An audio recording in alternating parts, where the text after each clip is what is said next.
کھلی اسلام کی آنکھیں ہوا سارا جہاں روشن، کھلی اسلام کی آنکھیں ہوا سارا جہاں روشن، عرب کے چاند صدقے کیا ہی کہنا تیری طلعت کا، عرب کے چاند صدقے کیا ہی کہنا تیری طلعت کا۔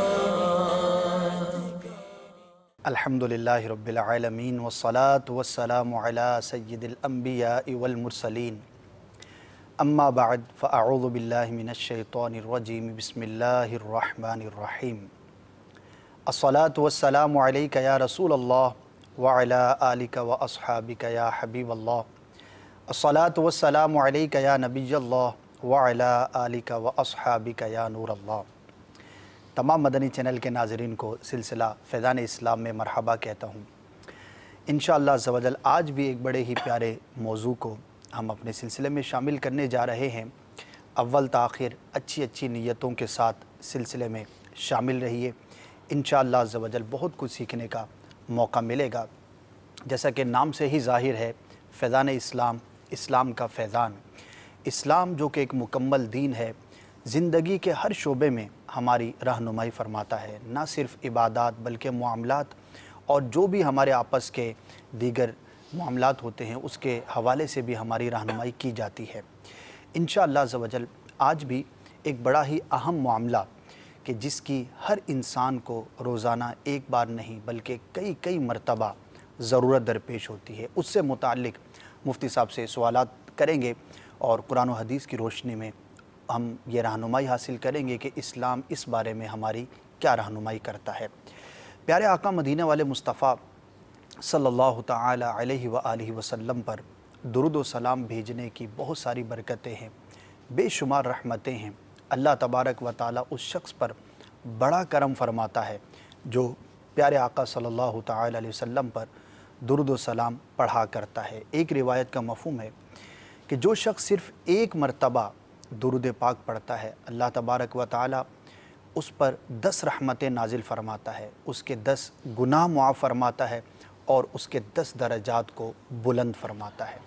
ایک بار درود پاک پڑھیے اور اتنی برکتیں حاصل کیجیے۔ صلو علی الحبیب صلی اللہ تعالی علی محمد صلی اللہ تعالی علیہ وآلہ وسلم۔ مفتی صاحب کیسے ہیں آپ؟ خیریت سے ہیں؟ الحمدللہ ماشاءاللہ۔ مفتی صاحب بڑا ہی پیارا موضوع تھا جو ہمارے 1-2 سلسلوں تک ہم نے اس پر گفتگو کی، مہمان نوازی کے حوالے سے ہماری بات چیت ہوئی، میزبان کے حوالے سے، مہمان کے حوالے سے، پھر اس کے بعد چونکہ شادی کے موقع پر اس کا بڑا سلسلہ ہوتا ہے تو شادی کی رسومات اور اس حوالے سے بھی گفتگو ہوئی۔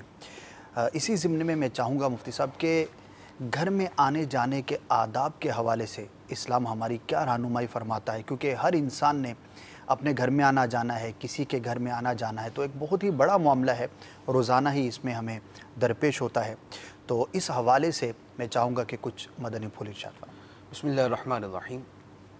آپ نے جیسے تمہید کے اندر بیان کیا کہ ہمارا دین زندگی کے ہر شعبے کے اندر ہماری رہنمائی کرتا ہے، جی، یہ جملہ اجمالی طور پر بھی درست ہے اور تفصیل کے اعتبار سے بھی درست ہے، اور ہمارے یہ جن موضوعات کے اوپر ہم کلام کر رہے ہیں اس کا ایک مقصد یہ بھی ہے کہ ایک اجمالی طور پر ہم جو جملہ سنتے ہیں کہ اسلام ایک مکمل ضابطۂ حیات ہے، ایک مکمل دین ہے، یہ پریکٹیکل یہ کس طرح ہے، صحیح، دنیا کے کن شعبوں کے بارے میں ہمارے دین نے ہماری رہنمائی فرمائی ہے، صحیح، تو اس کی ہم وہ مثالیں پیش کر رہے ہیں کہ جن کا تعلق بہت ہی ابتدائی، بہت ہی بنیادی چیزوں کے ساتھ ہے، بجا فرمائیں۔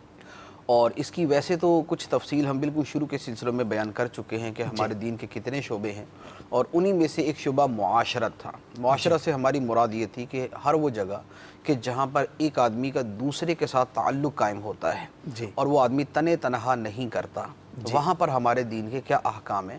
جی، تو اب اسی کی ایک صورت یہ تھی کہ دوسروں کے گھروں میں آنے جانے کا سلسلہ ہوتا ہے یا آدمی اپنے ہی گھر میں آتا ہے، تو اب اس میں ایک آدمی تنہا ہی یعنی اس میں وہ شامل نہیں ہوتا، جب وہ کسی کے گھر میں جاتا ہے تو گھر والوں سے ملاقات کرے گا اور دوسروں کے حقوق اس کے ساتھ متعلق ہو جائیں گے۔ بے شک، اب اس حوالے سے ہمارے دین کی کیا ہمیں ہدایات ہیں، کیا رہنمائی ہے، اس میں دو چیزیں ہیں، اور یہ دو چیزیں جو ہے یہ تقریباً ہر جگہ پر منطبق ہوں گی۔ پہلی بات تو یہ ہے کہ ہمارے دین کے کچھ اصول ہیں، جی، ان اصولوں کی روشنی میں ہر معاملے کو دیکھا جائے گا، اور ہر چیز کے اندر یہ دیکھیں گے کہ اس اصول کو کیسے ہم امپلیمنٹ کر سکتے ہیں۔ جیسے مثال کے طور پہ ایک عام سی بات ہوتی ہے نا کہ دوسروں کے حقوق کا خیال رکھیں۔ اب یہ ایک اجمالی جملہ ہوتا ہے نا، دوسروں کے حقوق کا خیال رکھیں۔ اب دوسروں کے حقوق کے آگے ڈیٹیل کیا ہے، پھر آگے اس کے جزئیات بیان کیے جاتے ہیں۔ اسی طریقے سے ہمارے دین کے اندر بھی دونوں طرح ہی چیزیں ہیں، کیونکہ دین ایک قانون کی صورت میں بھی ہے اور قانون کی آگے شرع کی صورت میں بھی ہے۔ دین کے کچھ قوانین ہیں، اور وہ قوانین ہم زندگی میں جس قدر اپلائی کرتے جائیں گے اسی قدر ہمارے سامنے دین کی خوبصورت تصویر بھی آتی جائے گی، اور عملی زندگی میں ہم دین پر عمل بھی کر سکیں گے۔ اب جیسے دین کا ایک بڑا بنیادی اصول ہے جی، جس کے اوپر شاید زندگی کے معاشرت کے ہر معاملے کا ہی مدار آ جاتا ہے، وہ یہ ہے کہ نبی کریم صلی اللہ علیہ وآلہ وسلم نے ارشاد فرمایا الدین النصیحہ، دین خیر خواہی کا نام۔ خیر خواہی کا مطلب کیا ہے؟ دوسرے کا بھلا چاہنا۔ اب دین نام ہے دوسرے کا بھلا چاہنے کا، تو اب معاشرت کی جتنی چیزیں ہیں وہ تمام کی تمام اس ایک اصول کے اندر آ جائیں گی۔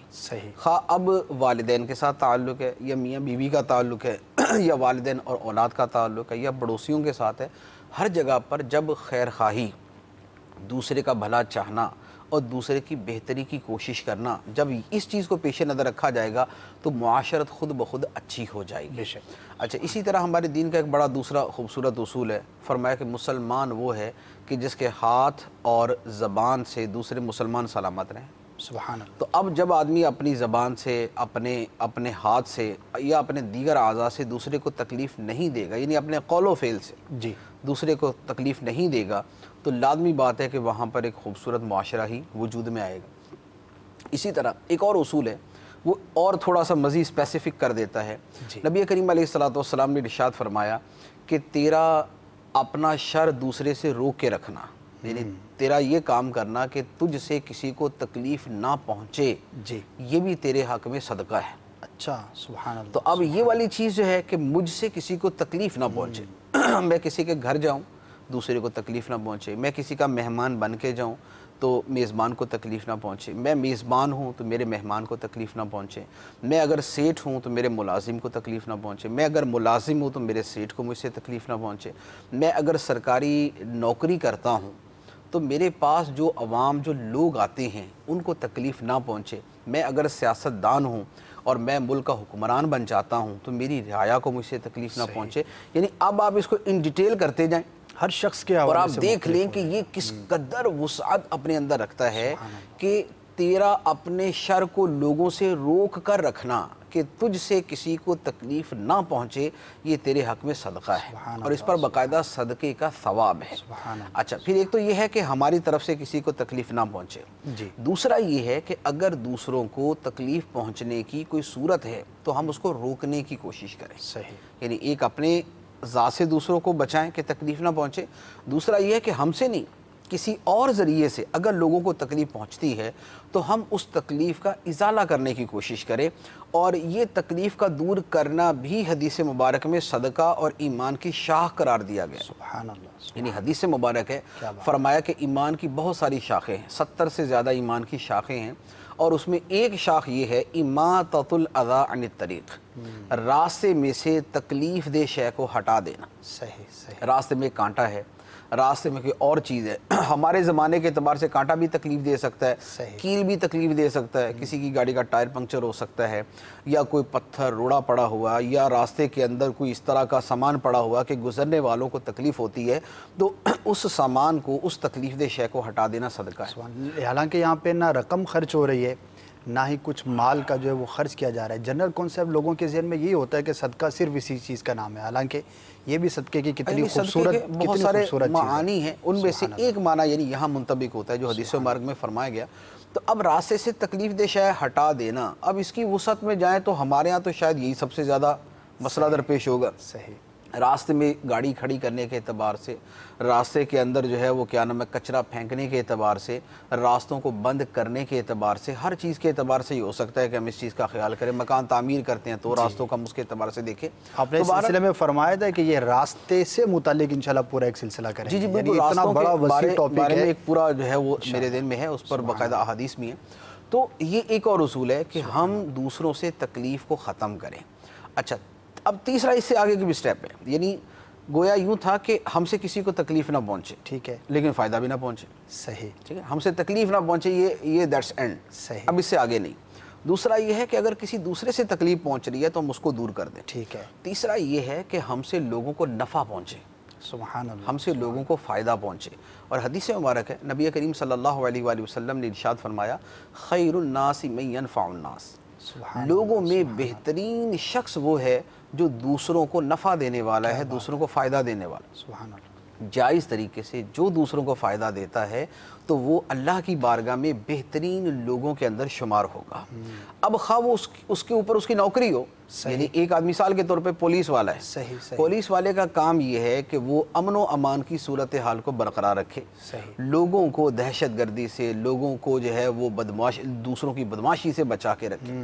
اب اگر وہ یہ بھی کام کر رہا ہے صحیح، کہ لوگوں کو نفع پہنچاتا ہے، ان کے جان و مال کی حفاظت کرتا ہے، تو یہ بھی اللہ تعالیٰ کی بارگاہ میں بہترین لوگوں میں شمار ہوگا، اگرچہ اس کی ڈیوٹی ہے، اگرچہ اس کی ڈیوٹی ہے، کیونکہ وہ بہرحال اس شے کے اوپر ضرور عمل کر رہا ہے کہ لوگوں کو نفع پہنچا رہا ہے۔ اسی طرح ڈاکٹر ہے، ڈاکٹر سے لوگوں کو نفع پہنچتا ہے۔ اسی طرح جائز تعلیم دینے والا استاد ہے، اس کے ذریعے لوگوں کو نفع پہنچتا ہے۔ اسی طریقے سے ایون کہ جو کسی بلڈنگ کا چوکیدار ہوتا ہے، صحیح، وہ چوکیدار بلڈنگ والوں کو بھی نفع دیتا ہے، آنے والوں کو بھی نفع دیتا ہے کہ وہ ان کے ساتھ بھی اچھے انداز میں بات کرتا ہے اور صحیح ان کو گائیڈ کرتا ہے، صحیح، بلڈنگ والوں کی بھی حفاظت کرتا ہے، ان کو بھی صحیح طریقے سے جو ہے وہ رکھتا ہے۔ تو گویا لوگوں کو نفع دینے والا جو کانسیپٹ ہے یہ بھی بہت وسیع ہے۔ اب اس میں کچھ وہ بھی لوگ ہوتے ہیں کہ جو واقعتاً کسی بھی دنیاوی معاوضے کے بغیر ہی لوگوں کی جو ہے وہ خدمت کرنے کی کوشش کرتے ہیں، اور اس میں لوگوں کی دنیا کا فائدہ بھی کرتے ہیں، لوگوں کی آخرت کا فائدہ بھی کرتے ہیں۔ یعنی دوسروں کا فائدہ صرف یہ نہیں ہے کہ ان کو دنیا کا فائدہ پہنچائے، صحیح، دوسروں کا فائدہ یہ بھی ہے کہ ان کو ان کی آخرت کا فائدہ پہنچایا جائے۔ ایک شخص اگر کسی ماں باپ کے بگڑے ہوئے بیٹے کو سدھار دیتا ہے، اللہ اللہ اللہ، اس کی اصلاح کر دیتا ہے، تو اس شخص نے، یعنی یہ جو نیکی کی دعوت دینے والا ہے، اس نے ان ماں باپ کو کتنا بڑا نفع پہنچایا۔ ان کی تو زندگی جو جہنم بن چکی تھی، اس نے اس کو جو ہے وہ پرسکون زندگی کے اندر تبدیل کر دیا۔ نافرمان اولاد کو یا ماں باپ سے دور اولاد کو ماں باپ کے قریب کر دیا، تو اس نے کتنا بڑا نفع پہنچایا۔ اس کے اوپر بھی یہ حدیث مبارک صادق آئے گی، خیر الناس من ینفع الناس، لوگوں میں بہترین وہ ہے جو دوسروں کو نفع دینے والا ہے۔ تو یہ چند ایک اصول میں نے عرض کیے ہیں کہ اب ان اصولوں کو، جیسے تھوڑی تھوڑی مثالیں تو میں نے ساتھ عرض کر ہی دی ہیں کہ یہ اصول صرف اور صرف کسی ایک شے سے متعلق نہیں ہے، اس کے اندر بڑی وسعت ہے، اس کو بہت ساری جگہوں پر منطبق کیا جا سکتا ہے۔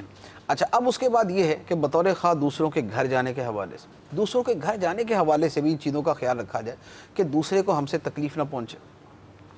اگر دوسرے کو تکلیف پہنچ رہی ہے کسی اور ذریعے سے بھی تو ہم اس کو ختم کرنے کی کوشش کریں، ہم سے دوسروں کو فائدہ پہنچے۔ اب اسپیسیفک کہ بطور خاص ہمارا دین پھر ہمیں جزئیات بھی بتاتا ہے، ہمیں اس کی جو تفصیلی احکام ہیں وہ بھی عطا فرماتا ہے۔ تو گھروں میں آنے جانے کے حوالے سے قرآن پاک کی بالتصریح آیات مبارکہ ہیں۔ اللہ تعالیٰ ارشاد فرماتا ہے، یا ایھا الذین آمنوا لا تدخلوا بیوتا غیر بیوتکم حتی تستأنسوا وتسلموا علی اہلها ذالکم خیر لکم لعلکم تذکرون فإن لم تجدوا فیها احدا فلا تدخلوها حتی یؤذن لکم وإن قیل لکم ارجعوا فارجعوا هو ازکی لکم۔ ارشاد فرمایا کہ اے ایمان والو، اپنے گھروں کے علاوہ اور گھروں میں داخل نہ ہو جب تک کہ اجازت نہ لے لو اور گھر والوں پر سلام نہ کہہ دو، یہ تمہارے لیے بہتر ہے۔ صحیح۔ اور اگر گھر کے اندر کوئی آدمی نہ ہو، کسی گھر میں جائیں اور گھر میں کوئی آدمی نہ ہو تو پھر اس گھر میں بغیر اجازت کے داخل نہیں ہونا چاہیے۔ اور ساتھ ہی فرما دیا کہ اگر تمہیں یہ کہا جائے کہ لوٹ جاؤ، تم نے دروازہ کھٹکھٹایا، گھر والے نے بولا کہ بھئی ابھی میں نہیں مل سکتا، واپس چلے جاؤ، تو فرمایا کہ اگر تمہیں یہ کہا جائے کہ لوٹ جاؤ تو تم لوٹ جایا کرو، صحیح، یہ زیادہ پاکیزہ ہے، یہ اللہ کی بارگاہ میں زیادہ پسندیدہ ہے۔ مفتی تو صاحب گویا یہاں پر تصریح جو ہے گھر میں آنے جانے کے حوالے سے احکام بیان کرتی ہے۔ سبحان اللہ سبحان اللہ، آیت کریمہ آپ نے پڑھی مفتی صاحب، اگر اس کا شان نزول بھی بیان ہو جائے اور خاص طور پر اس آیت کریمہ میں اجمالی طور پر جن جن احکامات کا بیان ہے اس کی اگر کچھ وضاحت ہو جائے۔ دیکھیں آیت مبارکہ میں جو احکام ہیں وہ بڑے واضح سے ہیں۔ جی، فرمایا کہ اپنے گھروں کے علاوہ اور گھروں میں جاؤ تو جب تک اجازت نہ لے لو تب تک گھر میں داخل نہ ہو۔ ٹھیک ہے، لہذا کسی بھی دوسرے کے گھر میں جائیں تو جانے سے پہلے اجازت لینی چاہیے، اور اجازت لینے کے ساتھ ہی فرما دیا کہ گھر والوں پر سلام بھی کرو، یعنی انہیں سلام بھی کرنا چاہیے۔ یہ ہمارا اسلامی طریقہ اجازت لینے کا کہ اجازت لی جائے اور ساتھ میں سلام کیا جائے۔ صحیح صحیح، دوسری بات ارشاد فرمائی کہ گھر میں اگر کوئی نہ ہو تو اب بغیر اجازت کسی کے گھر میں داخل نہ ہوا جائے۔ یعنی یہ نہیں ہے کہ چونکہ گھر میں اگر کوئی ہوتا تو بے پردگی کا اندیشہ تھا تو اس لیے منع کیا گیا، جب گھر میں کوئی بھی نہیں ہے تو اب گھس جائیں، ایسا نہیں۔ فرمایا گھر میں کوئی نہیں ہے تب بھی کسی کے گھر میں داخل نہ ہو سکتا ہے گھر کے اندر اس نے کوئی ایسی شے رکھی ہوئی ہے جس کو وہ کسی دوسرے کو دکھانا پسند نہیں کرتا، وہ خواہ اس کی خوبی ہے یا وہ اس کا عیب ہے۔ صحیح، کوئی آدمی اپنی خوبی چھپانے کی کوشش کر رہا تو کوئی عیب چھپانے کی کوشش کرتا ہے، تو بہر صورت اجازت لے کر ہی جاؤ۔ اور تیسری بات یہ ارشاد فرمائی کہ اگر تم کسی کے گھر جاؤ اور گھر والا تمہیں یہ کہے کہ بھائی میں اس وقت نہیں مل سکتا، واپس لوٹ جاؤ، تو تم بغیر اپنے دل میں کوئی بات لیے، کوئی کینہ محسوس کیے واپس لوٹ جایا کرو۔ بڑی اہم بات ہے۔ وہ تین احکام جو ہیں وہ بڑے واضح طور پہ فرما دیے۔ اس کے بعد ایک اگلی آیت بھی ہے جس میں یہ فرمایا گیا کہ وہ گھر کے جو کسی کی رہائش نہیں، ان کے اندر تم اجازت کے بغیر بھی داخل ہو سکتے ہو، لیکن اس سے مراد ایسے ہی ہے کہ جیسے مثال کے طور پہ کوئی دکان ہے، مسجد ہے، ریلوے اسٹیشن ہے، یا کوئی مارکیٹ ہے، یا کوئی سرائے ہے، مسافر خانہ ہے، یعنی ایسی جگہیں کہ جہاں پر جو ہیں ہی اس لیے کہ جو بھی چاہے اندر آ جائے، تو وہاں پر کسی سے جو ہے نا وہ یعنی پبلک پلیسز جس کو کہا جاتا ہے، پبلک پلیسز جو ہے وہاں پر کسی سے اجازت لینے کی حاجت نہیں ہے، لیکن جو گھر کسی کا رہائش کا گھر ہے وہاں پر اس کی اجازت کے بغیر گھر میں داخل نہیں ہونا چاہیے۔ اور یہ جو آیت مبارکہ ہے تفسیر جامع البیان کے اندر اس کا شان نزول یوں ہے کہ انصار کی ایک عورت نبی کریم علیہ السلام کی بارگاہ میں حاضر ہوئی، عرض کیا یا رسول اللہ صلی اللہ علیہ وسلم، میں اپنے گھر میں بعض اوقات ایسی حالت میں ہوتی ہوں کہ مجھے پسند نہیں ہے کہ مجھے کوئی اس حالت میں دیکھے، خواہ وہ میرا باپ یا میرا بیٹا ہی کیوں نہ ہو۔ صحیح، گھر میں عورت کسی بھی حالت میں ہوتی ہے تو عرض کی کہ یا رسول اللہ لوگ جو ہے نا بغیر اجازت ہی چلے آتے ہیں، تو اس وقت تک پردے کے احکام نازل نہیں ہوئے تھے، اس وقت تک یہ احکام نہیں دیے گئے تھے، تو اس کے بعد اللہ تبارک و تعالیٰ نے یہ آیات مبارکہ نازل فرمائی اور پھر اس کی تاکید فرما دی گئی کہ جب کسی کے گھر میں جاؤ تو اجازت لے کر ہی دوسرے کے گھر میں جانا چاہیے۔ اب یہاں یہ دیکھیں کہ یہاں مسئلہ کس کے یعنی شان نزول کس کے بارے میں ہے؟ باپ اور بیٹے کے بارے میں۔ یعنی سائلہ نے یہ کہا کہ میرے باپ اور بیٹا جو ہے وہ آتے ہیں، یعنی وہ نہیں جن کے ساتھ عورت رہ رہی ہوتی، ان کے احکام ذرا جدا ہیں۔ اس سے مراد یہ ہوتا ہے کہ عورت جیسے شادی کر کے کہیں گئی ہوئی، اب اس کا باپ اس سے ملنے کے لیے آتا، میکے سے ملنے کے لیے آیا، تو کیا وہ بغیر اجازت اندر آ جائے؟ یا عورت کسی عورت کے جو اس کی اولاد ہے وہ سیپریٹ ہو چکی ہے، جیسے ہمارے ہاں بھی ہوتا ہے نا کہ اولاد علیحدہ علیحدہ گھروں میں رہنا شروع کر دیتی ہے، اب یہ اس کے بیٹے اس کے گھر میں آتے ہیں، تو کیا یہ دروازہ کھٹکھٹا بغیر ہی اندر گھسائیں؟ یہ بغیر اجازت کے اندر آ جائیں؟ تو یہ اس کے اوپر یہ نازل کیا گیا کہ جب کسی دوسرے کے گھر میں جاؤ جو تمہارا رہائشی گھر نہیں ہے تو اجازت لے کے جایا کرو اور سلام کر کے جایا کرو۔ اس میں دونوں چیزیں اپنی اپنی جگہ پر اہم ہیں۔ اجازت لینا بذات خود ہی ضروری ہے کہ دوسرے کے گھر میں اس طرح نہ جایا جائے، اور سلام کرنا جو ہے یہ ایک اسلامی مینر جو ہے، ایک اسلامی ادب جو ہے، یہ اس کے ساتھ شامل ہو جاتا ہے۔ تو یوں مجموعی طور پر اس آیت مبارکہ کا شان نزول اور اس میں موجود احکام۔ سبحان اللہ۔ مفتی صاحب یہ تو آپ نے بیان فرمایا کہ جیسے والد کی آپ نے تفصیل بیان کی، بیٹے کی تفصیل بیان کی اور دیگر لوگوں کے حوالے سے بیان کیا، تو کیا جب بندہ اپنے گھر میں جائے یا جو رشتہ دار ہیں اور ہمسائے بھی ہیں، قریب قریب رہتے ہیں، اڑوس پڑوس کے اندر رشتہ دار بھی ہوتے ہیں، پورا بعض اوقات قبیلہ ایک ساتھ آباد ہوتا ہے، تو اب وہ جو قریبی رشتہ دار ہیں یا بوڑھے ہیں یا عورتیں ہیں، تو یہ احکامات ان تمام لوگوں کے لیے بھی ہوں گے کہ وہ جب کسی کے اس طرح سے گھر کے اندر داخل ہوں تو اجازت لے کر جائیں اور یہ ساری چیزوں کا خیال رکھیں؟ دیکھیں دو چیزیں اس میں جدا جدا کرنے کی ہیں۔ ایک یہ ہوتا ہے کہ ایک آدمی کا اپنا گھر ہے، اس میں اس کے ساتھ اس کے ماں باپ بہن بھائی بیوی بچے یہ سارے رہتے ہیں، ایک وہ گھر ہے۔ دوسرا وہ گھر ہے کہ جس کو ہم اپنا تو کہتے ہیں لیکن وہ ہماری جائے سکونت نہیں ہے، ہماری رہائش وہ نہیں، پریکٹیکلی ہم وہاں نہیں رہ رہے، پریکٹیکلی ہم وہاں نہیں رہ رہے۔ جیسے مثال کے طور پہ 3-4 بھائی ہوتے ہیں، ان کے ساتھ ساتھ مکانات ہوتے ہیں، صحیح۔ اب وہ چونکہ چچا تایا ہوتے ہیں سارے، تو اب جناب جس گھر میں دل کرتا ہے وہ آرام سے جناب وہ آرام سے گھس جاتا ہے، ایک یہ چیز ہوتی ہے نا۔ اب ایک ہے اپنا ذاتی گھر، اپنے ذاتی گھر کے اندر بھی بہتر یہ ہے کہ اجازت لے کر جائیں۔ اچھا، آیت کا مدلول یہ نہیں، کیونکہ آیت کے اندر فرمایا لا تدخلوا بیوتا غیر بیوتکم، ٹھیک ہے، اپنے گھروں کے علاوہ اور گھروں میں جاؤ تو یہ کرو، صحیح، ٹھیک ہے نا۔ لہذا آیت کا جو مدلول ہے وہ ہے کسی دوسرے کے گھر میں جانا، اور اس دوسرے گھر سے مراد ہر وہ دوسرا گھر ہے جس میں آدمی کی اپنی رہائش نہیں، ٹھیک ہے۔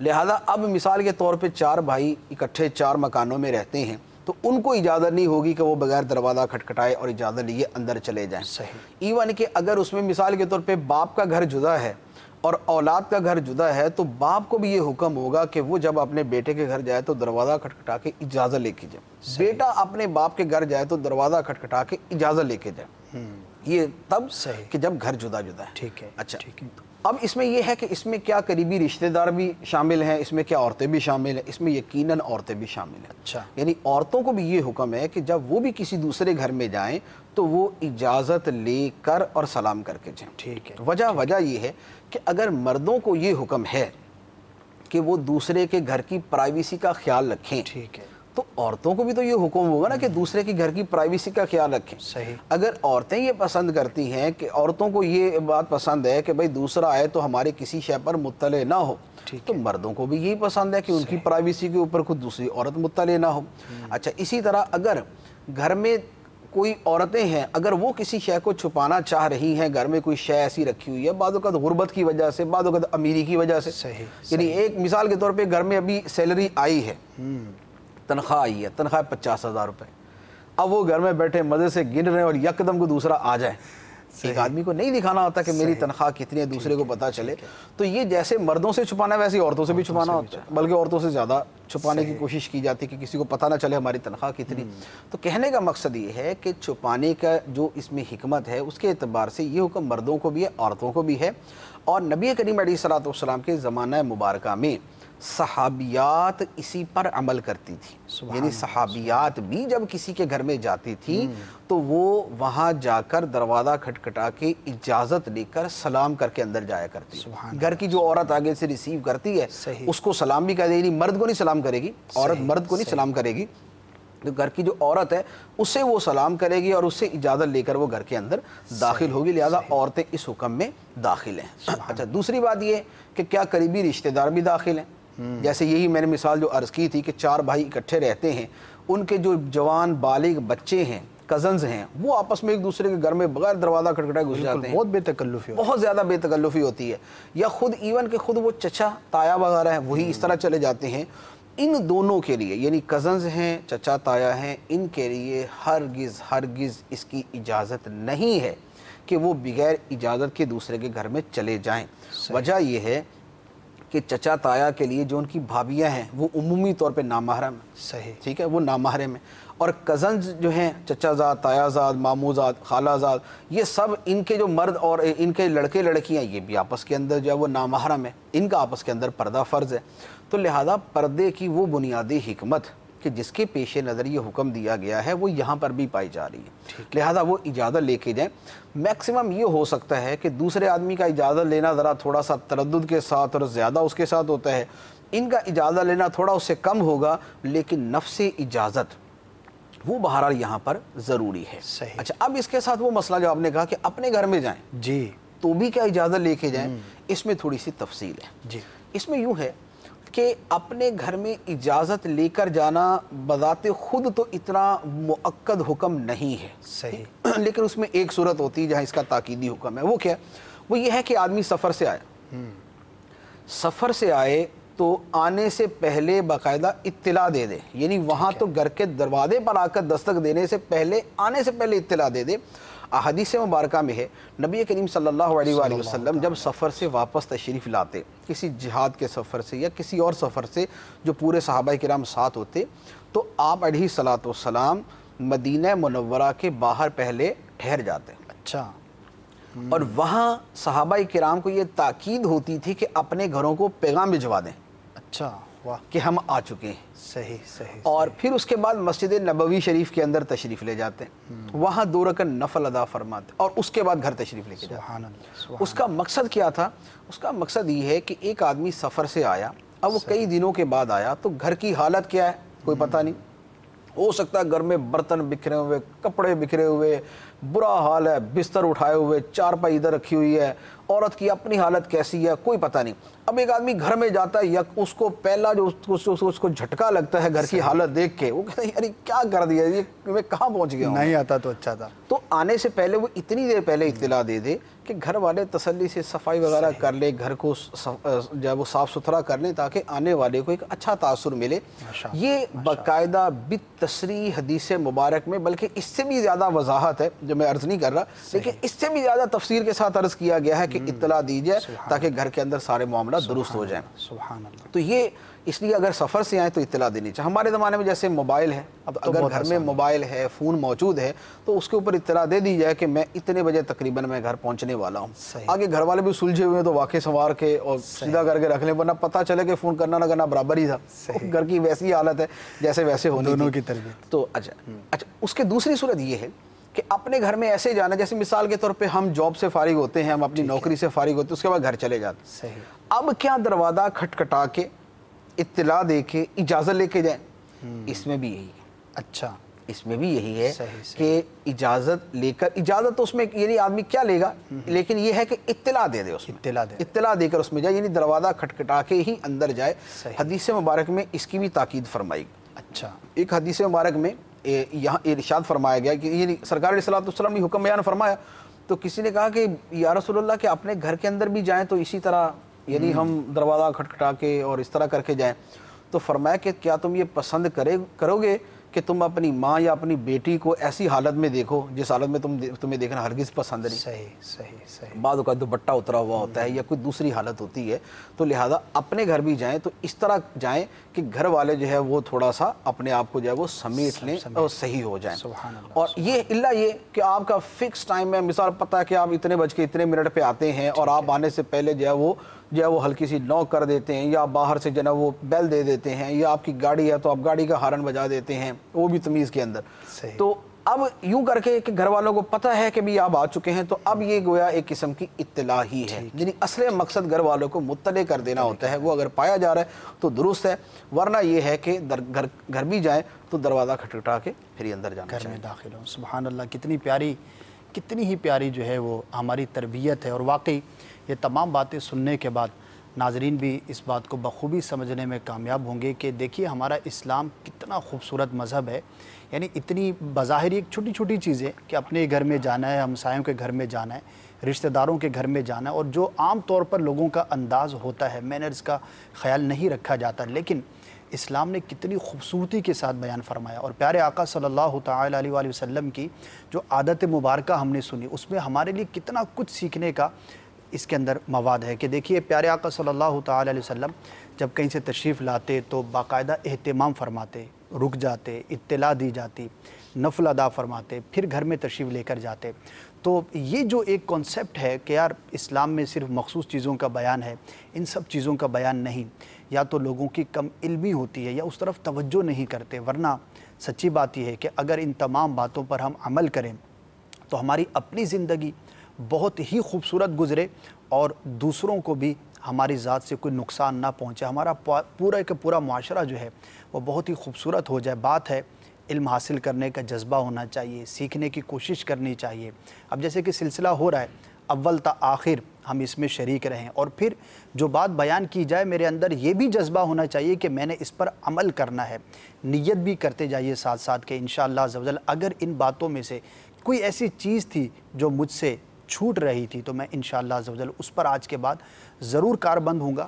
بچوں کی بھی تربیت کریں، اپنے اطراف کی تربیت کریں، جہاں جہاں جس کا جو منصب ہے، یہ سب چیزیں جو ہیں وہ سیکھنے اور سکھانے کی ہیں انشاءاللہ عز و جل۔ معاشرے میں بڑی ہی پیاری تبدیلی واقع ہوگی۔ مفتی صاحب بہت سارے احکامات ہم نے سنے، خاص طور پر گھر میں آنے جانے کے حوالے سے جو اجازت کا بار بار تذکرہ ہوا، اطلاع دینے کا تذکرہ ہوا، اور اگر اجازت نہیں ملے تو خوش دلی کے ساتھ واپس لوٹ جائیں. یہ ساری چیزیں جو بیان ہوئیں تو ان تمام چیزوں میں کیا کیا حکمتیں ہو سکتی ہیں؟ یعنی سننے کے بعد عمل کا جذبہ مزید بیدار یوں بھی ہوتا ہے کہ یار فلاں عمل اگر میں کروں گا تو اس کا مجھے یہ فائدہ ہے، اس کے اندر یہ حکمت ہے. تو اسلام کے ان اصولوں کے اندر کیا کیا حکمتیں ہو سکتی ہیں جو ہمارے لیے عمل کو جو ہے وہ مزید پختہ کرنے کا باعث ہو سکتی ہیں؟ کچھ حکمتیں تو ضمنی طور پر ساتھ ساتھ میں عرض کی ہیں. جی. بنیادی طور پہ ایک چیز ہے کہ ہمارے دین کے اندر کسی بھی شے کو اچھے طریقے سے کرنا بڑا پسندیدہ ہے. اچھا. کوئی بھی کام کیا جائے جو جائز کام ہے اس کو اچھے سے اچھے طریقے سے کیا جائے، یہ ہمارے دین کا ایک اصول ہے. صحیح. اور یہ اصول بھی انہی جو ہے وہ آفاقی اور اجمالی احکام میں سے ہے، اصولوں میں سے ہے کہ جو زندگی کے ہر شعبے کے اندر ہی یعنی جو منطبق ہوتے ہیں. مثال کے طور پہ اب یہ یہاں پر اگر یہ چیز رکھی ہوئی ہے جی تو اس کو اسی انداز میں رکھنا. یعنی حدیث مبارک میں کیا فرمایا کہ رات کو برتن ڈھانپ دیا کرو. بے شک. رات کو برتن ڈھانپنا جو ہے یہ کیا ہے؟ یہ کیڑے مکوڑوں سے بچانے والا ہے، ورنہ تاریکی کے اندر پیئیں گے تو پتہ چلے گا کیڑا اندر چلا گیا. صحیح. اچھا اسی طرح لباس پہنے تو لباس پہننے سے پہلے اس کو جھاڑ لیا کریں. بستر پر لیٹنا ہے تو پہلے بستر کو جھاڑ لیا کریں. اگر جوتا پہننا ہے تو پہلے جوتے کو جھاڑ لیں اور اس کو دیکھ لیا کریں. پانی پینا ہے تو پینے سے پہلے اس کو دیکھ لیں. یعنی ضرر سے بچانا اور کسی کام کو اچھے طریقے سے کرنا یہ ہمارے دین کی پسندیدہ چیزوں میں سے ہے. حدیث مبارک ہے نبی کریم صلی اللہ علیہ وآلہ وسلم نے ارشاد فرمایا کہ جب تم جانور کو ذبح کرو تو ذبح بھی اچھے طریقے سے کیا کرو. کیا بات ہے، کیا بات. یعنی یہاں تک فرمایا گیا کہ ایون کہ یہ فرمایا کہ جب کسی کو قتل کرو تو اچھے طریقے سے قتل کرو. یعنی مثال کے طور پہ قصاص کے اندر جیسے یعنی قتل کے بدلے میں قتل کیا جاتا ہے تو اس میں بھی اس کو یہ نہیں ہے کہ بدترین طریقے سے عقوبت دے کے اس کو ماننا، تڑپا تڑپا کے. اس کے اندر بھی فرمایا کہ احسان کو اور اچھے طریقے کو اختیار کرنا چاہیے. تو کوئی کام اچھے طریقے سے کرنا اللہ تعالیٰ کو پسند ہے. سبحان اللہ. اچھا اب اسی طرح یہ گھر میں آنے جانے کی جو چیزیں ہیں ان میں اب ہم خود سمجھتے ہیں کہ گھر میں آنے کا یہ اچھا طریقہ ہے اور یہ برا طریقہ ہے. صحیح. ہم کسی کے گھر میں جائیں دروازہ کھٹکھٹا کے اجازت لے کر سلام کر کے جائیں تو ہر آدمی کہے گا کہ ماشاءاللہ اس کو گھر میں آنے جانے کے آداب آتے ہیں، یہ اچھے طریقے سے آیا. اور اگر اس کے بغیر ہی جناب گھس جائیں تو آدمی یہی بولے گا یار پتہ نہیں چلتا کہ آدمی آیا یا بیل آیا اندر. صحیح. کہ بغیر اجازت ہی اندر گھسائیں. تو اچھے طریقے سے کام کرنا ہماری شریعت کو پسند ہے. ٹھیک ہے. اب یہ جو گھر میں آنے جانے کی جو چیزیں بیان کی ہیں اس کے پیچھے جو اور اس میں ایک تو یہی ہے کہ یہ ایک اچھا طریقہ ہے، اس کو اپنانا چاہیے. اور یہ اچھا طریقہ اس لیے پوری دنیا میں اسی پہ عمل کیا جاتا ہے. یعنی دنیا کی جو مہذب قومیں شمار کی جاتی ہیں اور جو پڑھے لکھے اور ویل مینرڈ اور سویلائزڈ نیشنز جن کو کہا جاتا ہے وہ ہمارے قرآن کے انہی اصولوں پر عمل کرتے ہیں. صحیح. کہ وہ کسی کے گھر جائیں گے تو فون کر کے جائیں گے، پوچھ کے جائیں گے، اجازت لے کے جائیں گے، وقت لے کے جائیں گے، بہت زیادہ نہیں بیٹھیں گے، ساری چیزوں کے اوپر عمل کریں گے. اچھا اس میں ایک حکمت یہ بھی ہوتی ہے کہ گھر جو ہے وہ ہر آدمی کا جائے سکون ہوتا ہے. کہ آدمی گھر میں آرام کر رہا ہوتا ہے. اب بغیر اجازت کے اگر کسی کے ہاں چلے جائیں تو لازمی بات ہے کہ اس کے سکون اور اس کے آرام کے اندر خلل آئے گا. آدمی ڈسٹرب ہو جائے گا. تو اب کسی کے سکون میں خلل ڈالنا یہ ہمارے دین میں پسند نہیں. لہذا اس وجہ سے اجازت لے کر جانا چاہیے. دوسری بات یہ بھی ہوتی ہے کہ اجازت لینے سے یہ ہوتا ہے کہ بعض اوقات کوئی آدمی مصروف ہوتا ہے تو وہ بآسانی منع کر دیتا ہے کہ میں ابھی نہیں مل سکتا. لیکن جب بغیر اجازت ہی کسی کے ہاں پہنچ گئے اور چلے گئے اس کے پاس، اب وہ بیچارہ خواہ وہ تھکا ہوا ہے، خواہ وہ مصروفیت کا مارا ہوا ہے، خواہ وہ بیمار ہے، خواہ وہ پریشان ہے، وہ کسی بھی حالت میں ہے، اب بہر صورت جو ہے نا وہ اس بیچارے کو اپنی قربانی دینی ہی پڑے گی. منع کرے تو یہ اذیت میں آئے گا، منع کرے تو بھی پریشانی. یہ بہت مرتبہ ہوتا ہے. مجھے خود ابھی تک یاد ہے کہ ایک مرتبہ شاید دھوپ سے کوئی 1-1.5 گھنٹے کی بسوں میں جناب دھکے کھاتے کھاتے گھر پہ پہنچا. ابھی گھر میں جا کے قدم رکھا اور پیچھے سے کسی نے بیل دے دی. پوچھا کون ہے؟ جی میں فلاں آدمی ہوں اور میں لانڈی وغیرہ سے ملنے کے لیے، میں لانڈی سے آیا ہوں ملنے کے لیے. اچھا اب میں بھی آزمائش میں، وہ بھی آزمائش میں. میں آزمائش میں یوں کہ میں بسوں میں تھکا ہوا پورا دن کام کر کے پہنچا تھا، وہ یوں آزمائش میں کہ بیچارہ وہ بھی بسوں سے جو ہے نا وہ لانڈی سے پہنچا تھا. اب اس کو منع کریں تو اس کو تکلیف، نہ منع کرے تو ہمیں تکلیف. آزمائش کے اندر آدمی پھنس جاتا ہے. تو اس طرح کی سچویشن کسی کے ساتھ بھی ہو سکتی ہے. آدمی کو بہت تھکا ہوا ہوتا ہے، اس کو آرام کی ضرورت ہوتی ہے، یا اس کو بہت ضروری کام ہوتا ہے. بعض اوقات اتنا ضروری کام کرنے کے لیے بیٹھتے ہیں، ادھر سے کوئی آدمی آ گیا. اب کوئی آدمی آیا تو آدمی فیصلہ نہیں کر پاتا میں کیا کروں. اب میں اس کو وقت دوں تو میرا یہ ضروری کام چلا جائے گا، اور اگر میں اس کام کو کی طرف دیکھنا شروع کروں تو یہ ناراض ہو کے چلا جائے گا. تو لہذا شریعت نے پہلے ہی فرما دیا کہ اجازت لے لینی چاہیے. اچھا اسی طرح تیسری بات یہ ہے کہ خاص طور پہ کسی کے گھر میں بغیر اجازت داخل ہو جانا، ابھی تو مطلقاً آنے کی بات میں کر رہا تھا، کسی کے گھر میں بغیر اجازت داخل ہو جانا، اس کے تو بے پناہ مفاسد ہیں، اس کی تو بہت ساری خرابیاں ہیں۔ اس میں بہت بڑی خرابی تو سیدھی سیدھی یہ ہے کہ اللہ تعالیٰ نے اس کو سورہ نور کے اندر بیان فرمایا اس آیت مبارکہ کو، اور اس سے آگے پیچھے جو چیزیں چل رہی ہیں نا ان کا تعلق حیا اور بے حیائی کے معاملات کے ساتھ، احکام وہ چل رہے ہیں، اسی ضمن کے اندر یہ حکم بھی بیان کر دیا گیا۔ اس میں اس حکمت کی طرف بھی اشارہ ہے کہ یوں کسی کے گھر میں اچانک جانا بعض اوقات حیا کے معاملات کے اندر کسی اتنے سنگین واقعے کو جنم لے سکتا ہے کہ آدمی دوبارہ اس کا پوری زندگی تدارک نہیں کر سکتا۔ وجہ فرمائیں۔ لہذا یہ چیز جو ہے یہ بڑی خطرناک ہے، تو اس اعتبار سے یہ واجبی حکم ہے، یعنی میں یہ عرض کروں کہ یوں اجازت لے کے جانا واجب ہے کہ آدمی اجازت لے کر جائے، یہ واجب ہے اس کے اوپر، ورنہ حیا وغیرہ کے حوالے سے بہت زیادہ پرابلم ہو سکتی ہے۔ اچھا چوتھی بات وہی ہے جو ہم نے پہلے بھی عرض کی ہے حکمت اس میں، وہ یہ ہے کہ بعض اوقات کوئی آدمی اپنی کوئی شاید چھپانا چاہتا ہے، خواہ وہ اس کی نیکی ہے یا وہ اس کی بدی ہے۔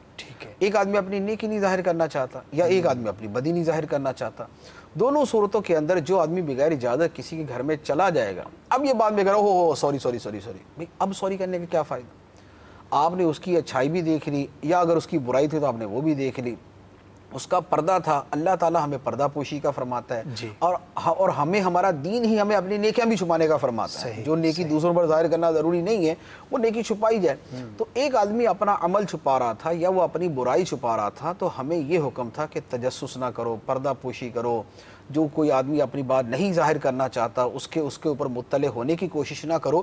تو اب یہ ساری کی ساری حکمتیں جو ہے نا وہ سائیڈ میں ہو جائیں گی جب آدمی بغیر اجازت دوسرے کے گھر میں گھس جائے گا، تو لہذا اجازت لے کر ہی دوسرے کے گھر میں جانا چاہیے۔ مفتی صاحب بعض اوقات ایسا ہوتا ہے کہ بہت گہرا تعلق ہے، دوست ہیں، جیسے کہ آپ نے فرمایا نا کہ دور سے آ جائے گا، اچانک آ گیا، اجازت نہیں لی تو یہ مفاسد ہے، تو بعض اوقات دوستانہ بڑا ہوتا ہے، بڑا قریبی تعلق ہوتا ہے، اور وہ یہ سمجھتا ہے کہ یار میں اگر چلا جاؤں گا تو اس کی ایسا مسئلہ نہیں ہے، اس کو برا نہیں لگے گا، منع کرنا ہوگا تو منع کر دے گا یا منع نہیں کرے گا۔ تو اس کانسیپٹ کے اندر بعض لوگ جو ہے بے تکلفی کو مد نظر رکھتے ہوئے چلے جاتے ہیں، آ جاتے ہیں، تو ان کے بارے میں کیا فرمائیں گے؟ دیکھیں بعض اوقات وہ بے تکلفی ختم بھی ہو جاتی ہے، پھر جب ایک مرتبہ کسی کا اس طرح جائیں نا اور سامنے والا واقعی منع ہی کر دیں، بہت مرتبہ ایسا بھی ہوتا ہے۔ بہرحال اس کی فی نفسی تو اس کا حکم میں یہ عرض کروں گا کہ یوں اگر بغیر پوچھے کسی کے، ایک ہے کسی کے گھر میں داخل ہو جانا اور ایک ہے کسی کے گھر کے باہر چلے جانا کہ میں آپ سے ملنے آیا ہوں۔ صحیح۔ کسی کے گھر میں داخل ہو جانا تو باہر صورت منع ہے، ٹھیک ہے، اس کی تو اصلاً اجازت نہیں ہے، وہ تو صراحتاً فرما دیا گیا، الا یہ کہ اس نے کہا ہوا ہے کہ یار میں گھر پہ اکیلا ہوں، دروازہ کھلا تو تم چپ چاپ اندر آ جانا، دروازہ کھڑکھڑانے کی ضرورت نہیں۔ صحیح، ٹھیک ہے نا، یہ کسی نے کہا ہوا ہے، اب کسی نے کہا ہوا تو وہ بھی انتظام کر کے بیٹھا ہوا اسی حساب سے، یہ اس کے گھر میں چلا جاتا ہے۔ اس سے ہٹ کر کہ جب دوسرے کی طرف سے اذن موجود نہیں ہے تو اب باہر صورت دوسرے کے گھر میں اجازت لے کر ہی داخل ہوں گے۔ ٹھیک ہے۔ دوسری بات یہ ہے کہ بغیر اجازت لیے اس کے گھر یوں چلے گئے کہ وہاں جا کے دروازہ کھٹکھٹا رہے کہ میں ملنے آیا ہوں، یہ ہمارے زمانے کے اعتبار سے یعنی اس کو یہ کہا جائے گا کہ اس کا التزام کیا جائے کہ اجازت لے لی جائے، ورنہ فی نفسی بہرحال شریعت نے اس کو ضروری قرار نہیں دیا، کیونکہ یہ اب تو ہمارے زمانے میں نا موبائل ہیں، فون ہے، تو ہم جانے سے پہلے فون کر لیتے ہیں، تو یہ ہم اپنے اعتبار سے کرتے ہیں، جب جس زمانے میں یہ تھا ہی نہیں تو اس زمانے میں کیسے پہلے اطلاع دی جاتی؟ تو لازمی بات ہے کسی کے گھر جا کے اس کو دروازہ کھٹکھٹا کے بولیں گے کہ میں آیا ہوں، ملنا چاہتا ہوں۔ لیکن اس صورت میں یہ تھا کہ اگر گھر والا یہ کہے کہ میں مصروف ہوں، میں ابھی نہیں مل سکتا، تو پھر آدمی واپس آ جائے۔ صحیح۔ اب وہ خواہ قریبی ہے یا وہ غیر قریبی ہے، دونوں صورتوں میں پھر وہی حکم ہے جو اللہ تعالیٰ نے فرما دیا، وَإِن قِيلَ لَكُمْ ارْجِعُوا فَارْجِعُوا، اگر تمہیں یہ کہا جائے کہ واپس لوٹ جاؤ تو تم واپس لوٹ جایا کرو، پھر یہ ہونا چاہیے۔ ورنہ کیا ہوگا کہ آدمی اپنی بے تکلفی اور دوستانے کے اندر چلا جائے گا، لیکن سامنے والا ہو سکتا اس سے بھی زیادہ اہم کام میں مصروف ہے، اب اس نے جا کے دروازہ کھٹکھٹایا اور سامنے والے نے کہہ دیا کہ میں ابھی نہیں مل سکتا، تو اب یہ زندگی بھر کے لیے بے تکلفی تو گئی ساری کی ساری۔ تو لہذا ہمارے زمانے میں بہتر یہی ہے کہ جب فون موبائل موجود ہیں تو جانے سے پہلے اجازت لے لینی چاہیے۔ جزاک اللہ۔ مفتی صاحب ایک کال ہے اسی ٹاپک کے حوالے سے، وہ شامل کر لیتے ہیں، جی سنائیے۔ السلام علیکم ورحمۃ اللہ وبرکاتہ۔ وعلیکم السلام ورحمۃ اللہ وبرکاتہ۔ میں قادر پورہ ملتان سے محمد شمول رضا عطاری عرض کر رہا ہوں۔ فیضان اسلام